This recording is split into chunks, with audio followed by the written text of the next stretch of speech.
I woke up on the floor, face down in a pool of ice-cold sweat. My mouth was dry, my head pounding like a war drum. The air smelled wrong, like burnt copper and mildew. It was pitch black in the room, except for the dim green numbers blinking on the microwave across the kitchen. 3:08 a.m. I remembered looking at the clock before I poured the last glass of whiskey. It had been 2:31 a.m. I hadn't passed out. I never drank that much. Not anymore. But something had pulled the time out of me like a needle ripping thread from skin. 37 minutes gone. Clean. I stood up slowly, legs shaky, and winced when I felt a sting on my forearm. I rolled up the sleeve of my hoodie and froze. There was a fresh gash on my skin. Thin, deliberate, like someone had carved into me with something sharp and narrow. It wasn't bleeding much, but the edges looked wrong. Not random. Patterned. Like a symbol, maybe. Something circular, with lines through it. I stumbled into the bathroom and flicked on the light. Nothing. No power. I lit a candle from under the sink and held it up to the mirror. My reflection stared back at me, but it didn't feel like mine. The eyes looked the same, but somehow emptier. My mouth was closed, but the corners twitched upward like it wanted to smile.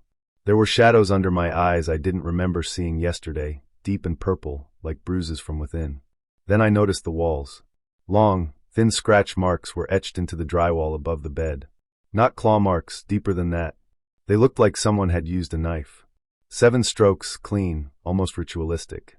I followed them with the candle, and my breath caught when I saw one trailing down toward the floor, right where I'd been lying. I had no pets. No visitors. No sleepwalking history. So what had carved those? And then a sound. A faint click, click, click from the hallway. I held my breath. The candle flickered. A soft wind touched the back of my neck, but the windows were shut. I turned around slowly, expecting someone. But the hallway was empty. No, there was something. On the floor. I stepped closer. A single feather. Charred black at the edges, twisted like it had been burned but never caught fire. I bent down to touch it, but it crumbled before my fingers reached it. Ash. I stood still for a while, listening. The silence in the house felt wrong. Not empty, watching. Like something was waiting for me to speak first. My phone was on the kitchen table. I grabbed it and flipped to the front camera. Just to check. The screen glitched as soon as my face came into frame. Static. Then it showed me standing still, but I wasn't. My real self was moving. But the image wasn't. It stared back at me, unblinking. And then it smiled. I threw the phone against the wall. The screen cracked, but I swear I still saw my face smiling through the fractured glass, just for a second longer than it should have. I didn't sleep for the rest of the night. I sat on the couch with the candle burning low, the gash on my arm stinging like a brand, and the silence pressing against my skull. Outside, the wind picked up. A branch scratched across the window like fingernails across teeth. I didn't know it yet, but that was only the beginning. Those 37 minutes weren't stolen. They were given. And something else took the invitation. I didn't sleep that night. The house felt off. Like something had shifted in the walls, like the air wasn't mine anymore. I paced the floorboards, listening to them creak beneath my feet as the storm outside faded into a restless silence. The power had returned just after 4, but the lights flickered like they weren't sure they belonged here. At 6:13 a.m., I finally sat at my desk. The security footage. That was the only threat I had. I had installed 3 small cameras around the house a few months ago, paranoia disguised as precaution. One in the living room, one in the hallway outside my bedroom, and one in the kitchen. Mostly for peace of mind, or so I told myself. But now, those files might hold something my mind refused to. I opened the folder marked Live Feed Night. My fingers were trembling more than I wanted to admit. I clicked on the time frame between 2:30 a.m. and 3:10 a.m. 37 minutes. A gap in my memory wide enough to lose myself in. The hallway footage loaded first. The camera sat high in the corner near the ceiling, overlooking the narrow stretch of darkness between the bathroom and my bedroom door. For the first few minutes, there was nothing. Just shadows twitching with every flash of distant lightning. Then at 2:36 a.m., I stepped into the frame. Or at least, something that looked like me. I stared at the screen, not blinking. The figure had my face. My body. Same clothes I wore to bed, gray shirt, flannel pajama pants. But the way it moved. God, it moved wrong. Too smooth. Too slow.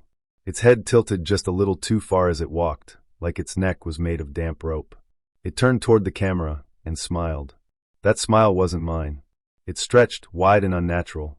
My lips peeling back too far, exposing too much gum, too many teeth. The eyes were the worst part. Wide open, bloodshot, completely still. And yet, it felt like they were seeing me. Like it knew I'd be watching this later. My stomach turned. I scrubbed ahead to the kitchen feed. There I was again, already standing there. I hadn't even seen myself walk in.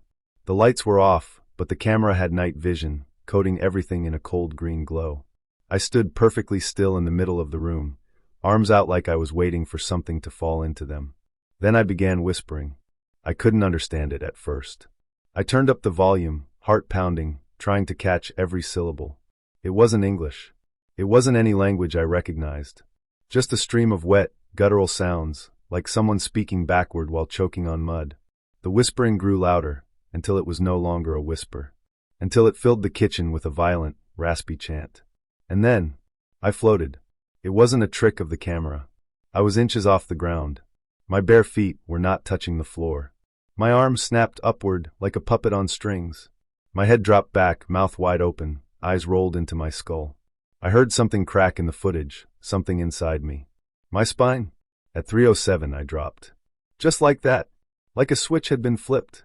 I collapsed onto the floor, limbs folding awkwardly, like a body dumped from a height. 30 seconds later, I crawled out of frame. I sat there, staring at the screen, unable to move. What was that thing? Was it me? Was it something wearing me like a coat? I reached for my phone with numb fingers and replayed the hallway clip. I paused it on my face, its face, and zoomed in. Something was etched into its forehead. A faint shape, like a symbol scratched into flesh with a fingernail. I reached up to my own forehead instinctively. Smooth. Nothing there. But my forearm? That was still sore. I turned my arm over. The bandage was soaked through with something dark. I peeled it off slowly, revealing the cut beneath. It wasn't random. It was the same symbol. I leaned back in the chair, mouth dry. The wind outside had picked up again, howling against the windows. And somewhere in the house, maybe the attic, maybe the crawl space, I swore I heard something move. Not a creak. A step. That was when I realized something even worse. The cameras had recorded everything last night. But this morning, the camera in the bedroom, the file was missing. Deleted. Not corrupted. Not blank. Just gone. And I hadn't deleted it.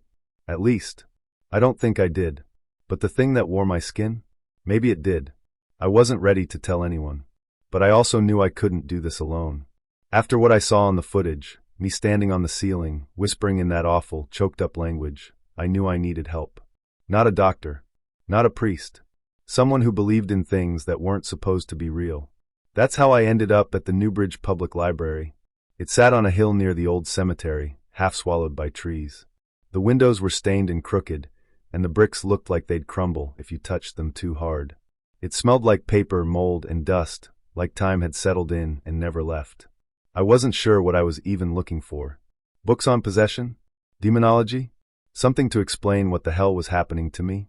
The place was empty, except for a figure in the far corner, crouched over a thick book. Thin. Wrapped in layers, even though it wasn't cold. Hood pulled low, fingertips stained with ink. She looked up when she heard my steps. I expected annoyance, but she stared like she already knew why I was there. "You're looking for answers," she said. Voice raspy but calm. I hesitated. "Yeah, I guess I am." She stood and walked over to a shelf I hadn't noticed before, thin, tucked behind a beam like someone didn't want it to be seen. The books there didn't look like normal library books. No shiny covers or barcodes. Some were wrapped in leather. Others were missing titles altogether. She pulled one out. The cover was dark red.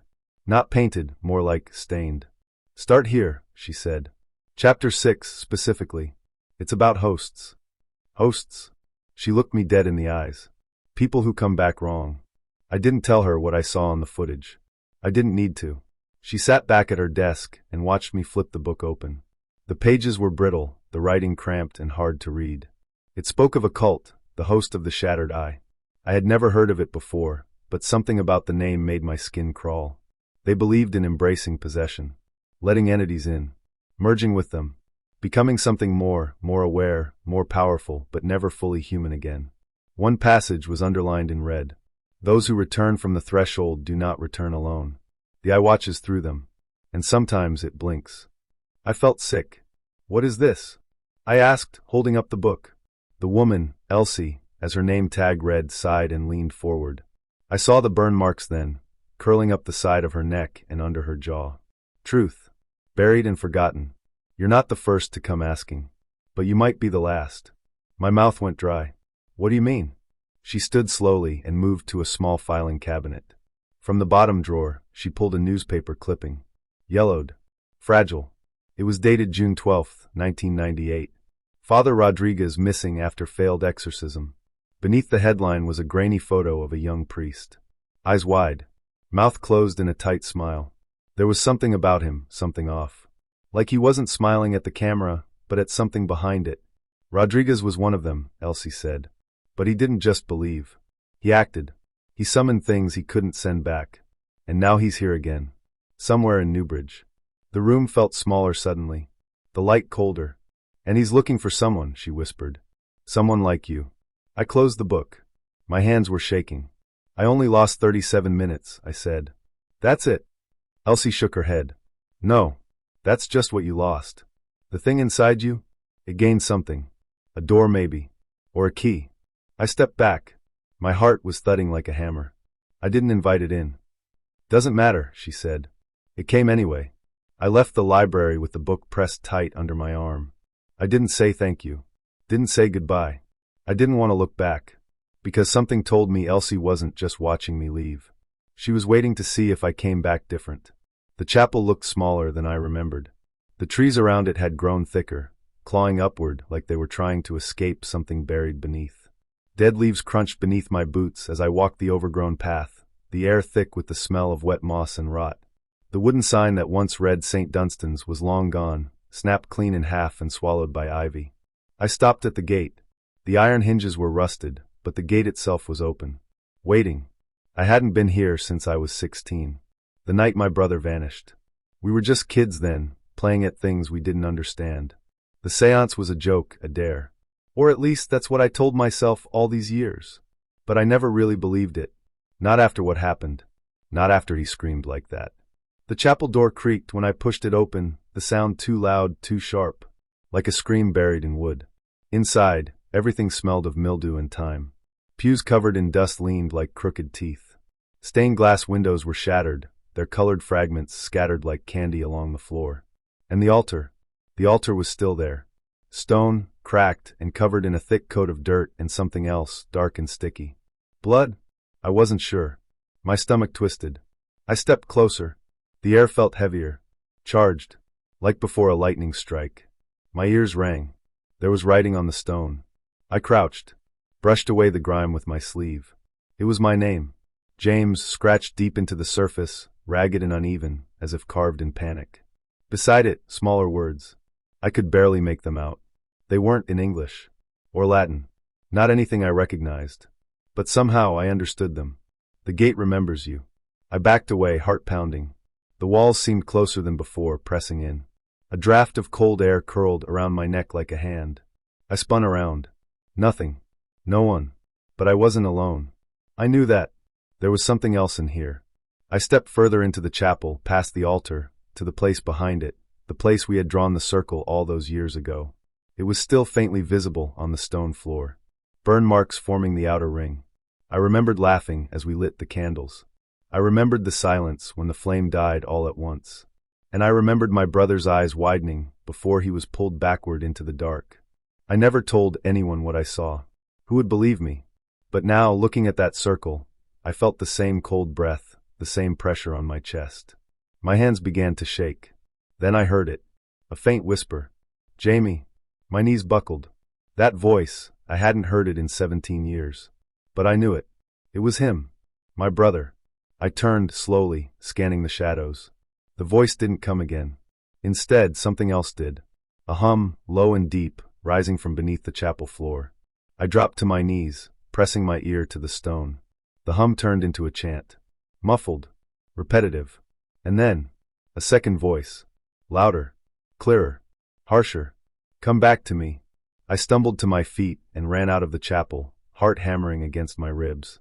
I didn't stop until I reached the trelline. I looked back only once. In the chapel window, high above the altar, where the stained glass had shattered years ago. I saw a shape. Tall. Thin. Watching me. Its hand pressed to the broken glass. Its head tilted sideways. And its eyes. Its eyes were mine. I didn't sleep much after the chapel. There's something about standing in the same place where your brother disappeared that rearranges your insides. Your blood doesn't flow the same. The air around me hadn't felt clean since. It was like I'd dragged something back with me, something silent. Watching. Waiting. That night, I locked the bedroom door, just like I'd been doing lately. It didn't make much sense. If something wanted to get in, a wooden door wouldn't stop it. But the act of turning that lock made me feel less like prey. I lay in bed, staring at the ceiling.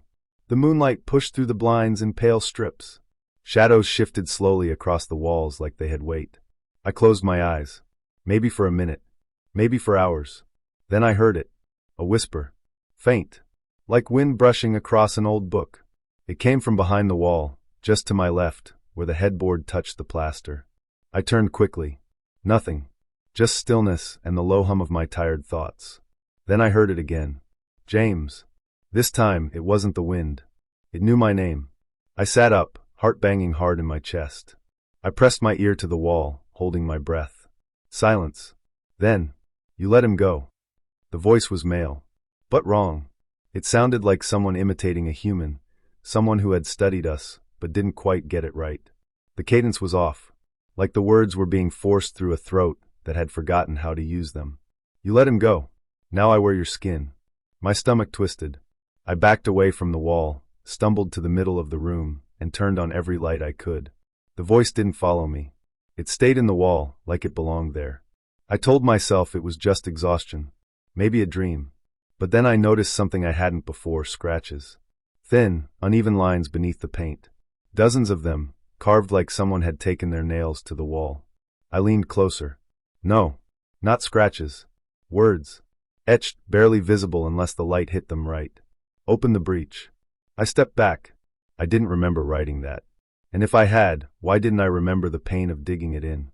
The plaster wasn't soft. My fingers were fine. I rushed to the bathroom, flicked on the light, and stared into the mirror. At first, it was just me. Tired. Pale. Haunted. But then my reflection didn't move. I stepped back, but the version of me in the mirror just smiled. Not a normal smile. It was too wide. Too calm. It whispered without opening its mouth. Soon. I slammed the mirror cabinet shut and stumbled out, knocking over the trash can. My hands were shaking. My skin felt tight, like something underneath was pressing to get out. When I turned back to the mirror, it was just my reflection again. No smile. No whisper. Just my own horrified face, staring back. I didn't sleep the rest of the night. I sat on the edge of my bed with every light on, a kitchen knife in my hand, and a Bible I hadn't touched in 10 years resting in my lap. I wasn't sure if I believed in God anymore, but I was beginning to believe in something worse. And whatever it was, it had found me. The rain wouldn't stop. It tapped against my farmhouse windows like impatient fingers, as if something outside wanted in. I sat at the kitchen table, elbows resting on a mess of books, newspaper clippings, and half-burnt journals. My coffee had gone cold an hour ago, but I still held the cup like it might warm me. My hands wouldn't stop shaking. Elsie had called me earlier that morning. She said she found something. When I opened the door to her, she didn't greet me. No small talk. Just a look, wide-eyed and pale, and a manila folder clenched in both hands like it might bite her if she let go. I took it from the archive, she said, voice low. Rodriguez's file. She stepped inside, brushing rain from her coat, and dropped the folder on the table. Inside were a few things: 2 yellowed photographs of a younger Father Rodriguez standing before a congregation in Peru, eyes half-lidded like he already knew how this all would end.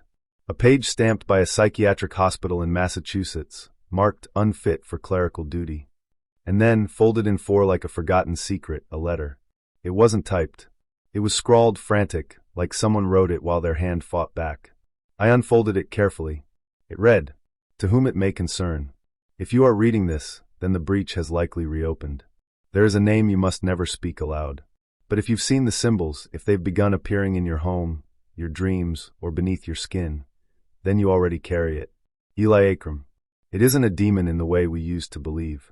It's older. It doesn't possess in the traditional sense. It coils.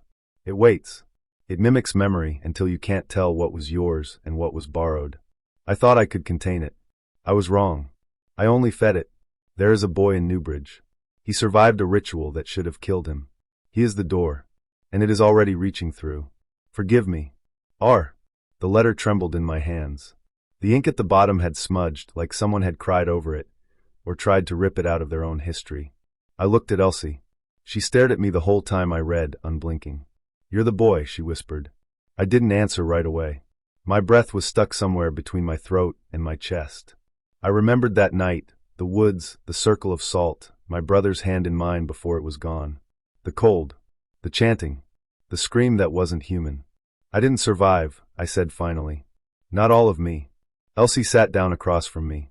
She looked exhausted. Her voice dropped even lower, almost like she didn't want the walls to hear her.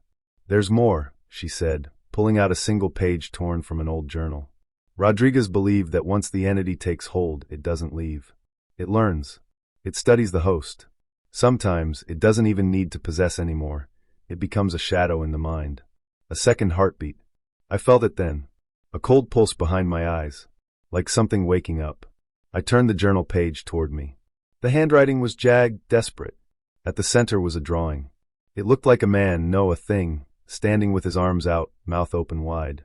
Symbols poured from his mouth like smoke. Around him people bowed, not in worship, but in agony. Underneath the sketch, Rodriguez had written, "When the door speaks, it does not knock." My phone buzzed. I flinched. A text. No name. Just a number. 37:00. Nothing else. I looked up. Elsie had seen it too. The countdown started, she said. I nodded slowly. Then we better find out what's trying to come through. Outside, the rain turned to hail. The power flickered. And deep within the walls of my house, I heard a whisper that sounded too much like my brother's voice. It said my name. And then it laughed. The old convent looked like it had been forgotten by time. Paint peeled from its wooden walls like dried skin, and the garden out front had been swallowed by thorn bushes. Even the air around it felt heavier, like it didn't belong in this world anymore. Elsie and I stood at the rusted gate. "This is where she stays?" I asked. Elsie nodded. "Sister Agnes. Rodriguez's spiritual guide. She hasn't spoken a word in 10 years, but she knows things. They say she went silent after seeing something she couldn't unsee. Locked-in syndrome. Her body's paralyzed, but her mind's still sharp. That didn't sit right with me. A mind trapped in a body like a coffin? Watching, hearing, but unable to scream? The nurse who let us in didn't say much. Just looked at us like she wished we hadn't come. She guided us through narrow halls that smelled of dust and antiseptic. Room 217. Inside, the light was dim. Sister Agnes lay in a hospital bed, her body motionless, face thin and pale as parchment. Her eyes were open, wide, sharp, aware. "She communicates through blinking," Elsie whispered, pulling a notebook from her bag. "1 blink for yes. 2 for no." I stepped closer. Her eyes met mine. And for a second, I felt like I was being measured. "Wade." "Hello," I said, my voice barely a whisper. "My name is James Holloway." No response, but she didn't look away. "I think something is inside me. Something that doesn't belong." A long blink. Then she opened her eyes again, fast. 1 blink. "Yes." My throat dried. I glanced at Elsie. She nodded for me to continue. "Do you know who or what it is?" A pause. Then 2 slow blinks. "No." "Do you know Father Rodriguez?" 1 blink. "Yes." "Did he bring this thing into me?" Another pause. 1 blink. My stomach twisted. I felt sick. "Why?" I asked. "Why me?" Sister Agnes's eyes filled with something close to sorrow. "I didn't expect that. Not fear. Not anger. Just grief. Did he plan this a long time ago?" 1 blink. I felt the room spin slightly. "Back when I was a teenager?" "Yes." I closed my eyes for a second. My heart was beating too fast. "My brother," I whispered. Is he alive?" Silence. I stared at her. Her lashes fluttered. 1 blink. "Yes." I stepped back, stunned. Elsie looked at me, her mouth slightly open. I wanted to scream, to shake her, to demand more. Is he still human?" A long pause. Then 2 blinks. "No." My knees almost gave out. I grabbed the back of a chair to stay upright. "Did the demon take him like it's trying to take me?" 1 blink. "Is there any way to stop it?" She hesitated. Her eyes locked onto mine again. Then, slowly, she blinked. "One." "Yes," Elsie whispered. "There's a way."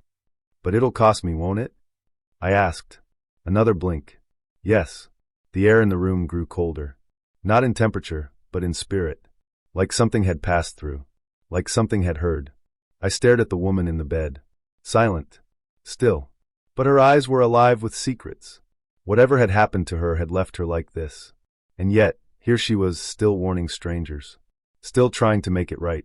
I looked down at her and whispered, "Thank you." She blinked once, slowly. And for a moment, I thought she smiled. Just a tiny twitch in her cheek. We left the room without speaking. The hallway felt narrower on the way out, like the walls had closed in a little more. As we stepped into the evening air, I looked up at the sky. The clouds were curling inwards, the sun choking behind them. My brother was alive. The demon was real. And I was running out of time. I didn't want to remember. Every part of me fought against it. My hands trembled as I gripped the edges of the old armchair, my knuckles white, nails digging into the fabric. Elsie stood in front of me, her voice calm but firm, reading from the page we found in Rodriguez's journal. The ritual was old. Dangerous. It didn't promise salvation, it only promised truth.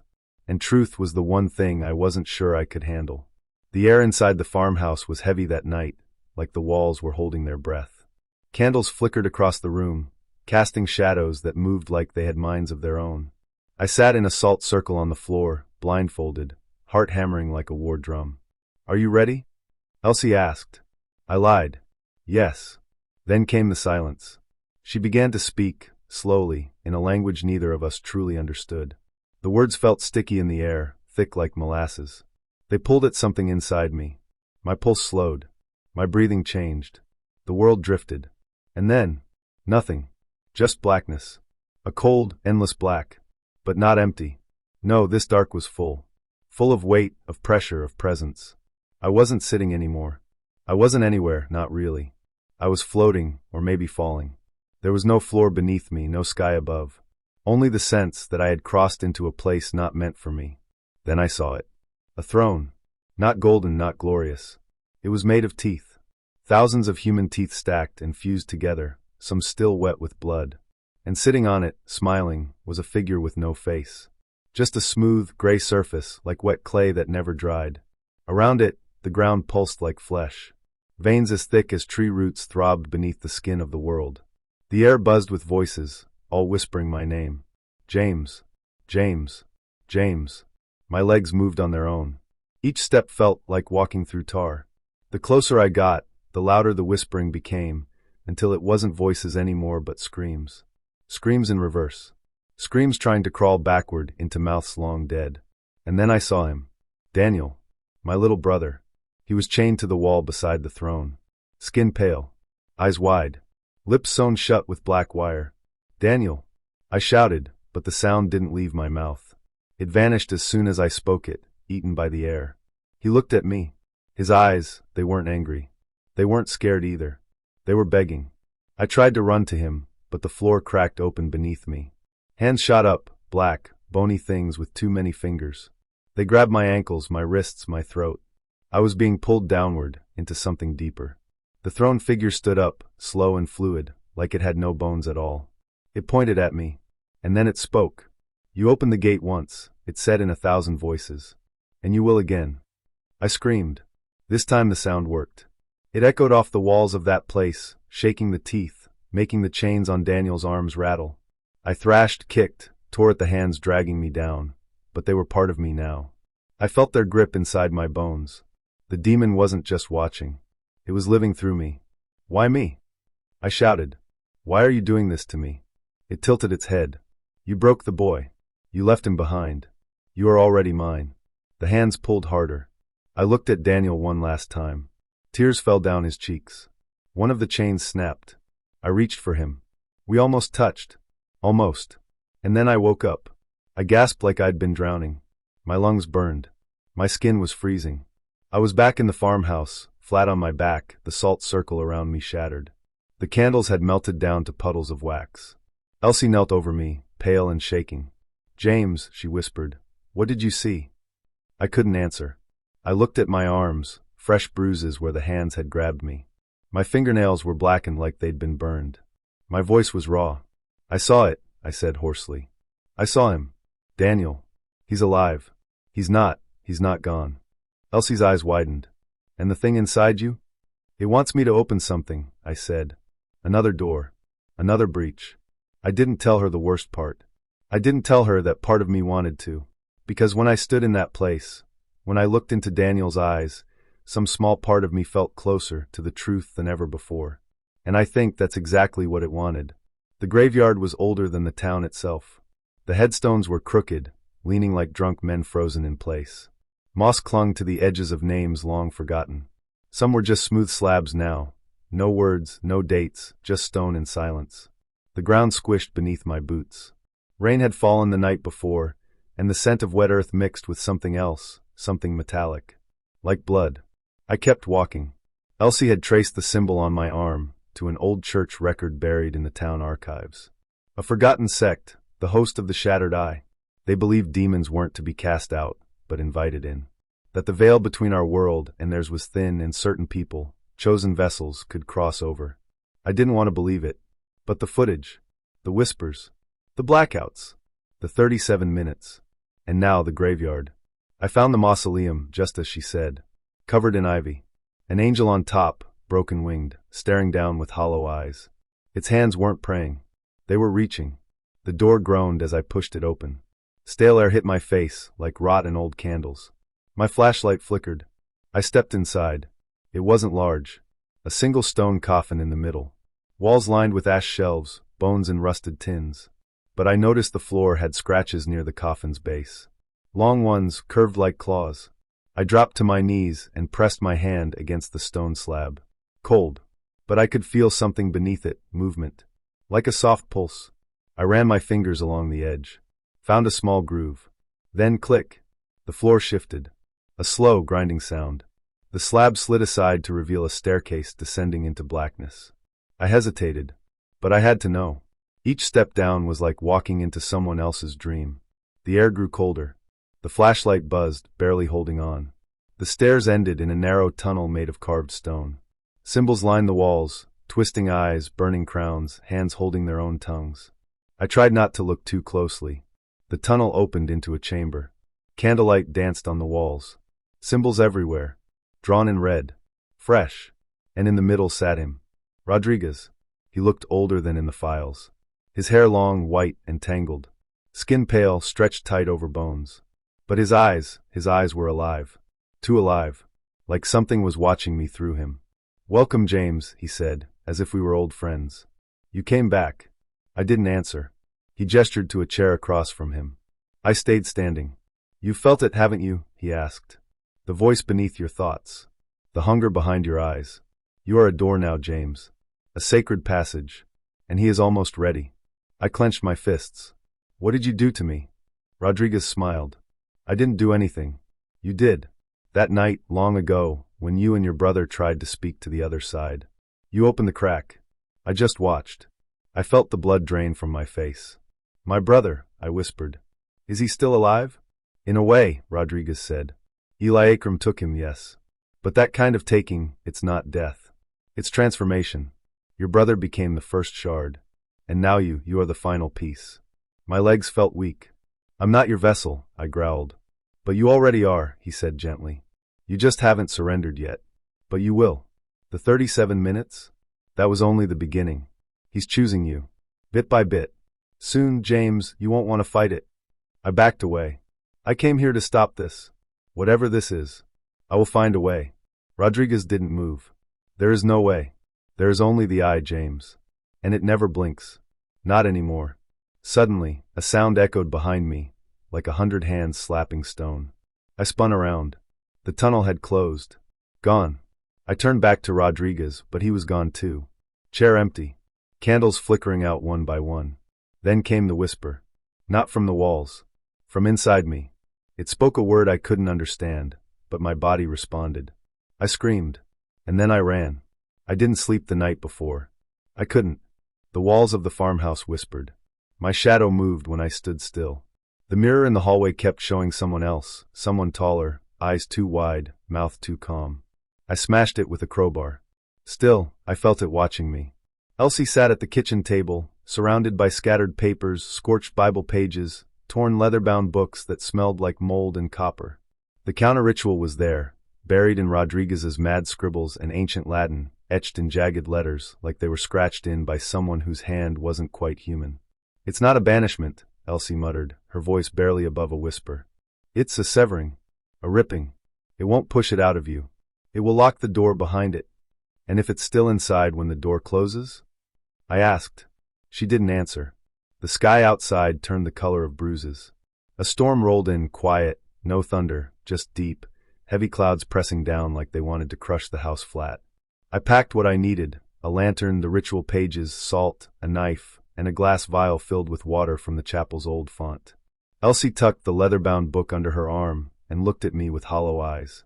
"You understand," she said. "This thing, Eliakram, it's not just inside you. It's stretching through you, like a vine through a wall. Pull too hard, and you might bring the wall down with it. Then I hope it breaks clean." We didn't drive. The woods were too thick. The path to the chapel was gone now, overgrown, like nature wanted to forget it. But we remembered. Every step closer made the air colder. Trees leaned in like eavesdroppers. The silence wasn't natural. No bugs. No birds. Not even wind. Just breathing. But not ours. Inside the chapel, rock clung to the wood. Moonlight came in through a cracked window in thin blue stripes. The altar was still there, blackened and marked. The stone beneath it still had my name carved into it. James Holloway. Cut deep. Waiting. Elsie placed the book in the center. I poured the water into a bowl and drew a circle around myself with the salt. She stood just outside the ring, reading softly. The words didn't sound human. I don't know what language it was, but it made my skin prickle. My eyes burned. Something inside me shifted, like a door slowly creaking open in my chest. And then I felt it. Not just the pull. The resistance. The thing inside me was waking. My head snapped back. My teeth chattered hard enough I thought they'd crack. Blood ran from my nose, my ears. I dropped to my knees and screamed, but it wasn't my voice that came out. It was his. A deep, hollow sound, like a chorus of bones grinding together. Elsie didn't stop reading. "You have no place here," she said, louder now. "This body is not yours." The lights flickered, though there was no electricity. Then the wind came. Through stone and wood and flesh. A howl of fury. 1,000 mouths with no faces. The pages of the book tore free and flew around the chapel. My circle of salt exploded outward, burned black. And suddenly I was falling again. Not physically. Not in the normal sense. Inside me. Downward. Deeper. Into the 37 minutes. It was all there, the throne made of limbs, the skyless dark, the bleeding mirror. And my brother. Still there. Still trapped. But now I saw something else. Me. Or what was left of me. Bound by ropes of shadow, whispering prayers in reverse. Eliakram stood over me. Not a shape, but an idea. A flicker of something ancient and endless. Something pretending to be a man. It turned. "You want to tear me out," it said, voice curling in my ears like smoke. But I made space. I grew roots. "Sever me, and you die with me." "I know," I said. And I meant it. I lunged forward and grabbed the reflection of myself. Not the real me.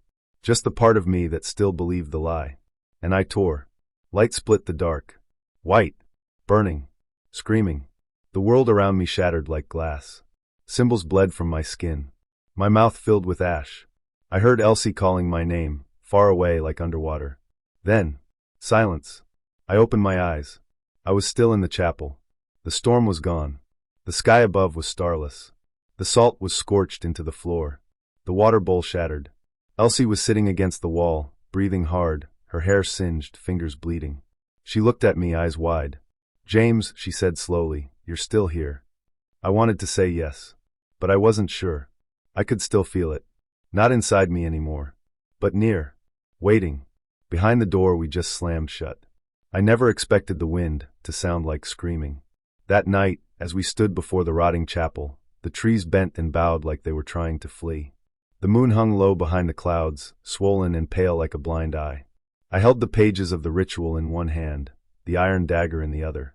Elsie was already lighting the candles in a wide circle, careful not to step over the chalk lines we'd drawn hours ago. Each step felt final, like walking into a story that had already decided its ending. "Are you ready?" she asked, her voice barely audible over the rising wind. "No," I said, "but I don't think it matters anymore." Inside the chapel, the air was colder. The pews were cracked and coated with a thin film of ash.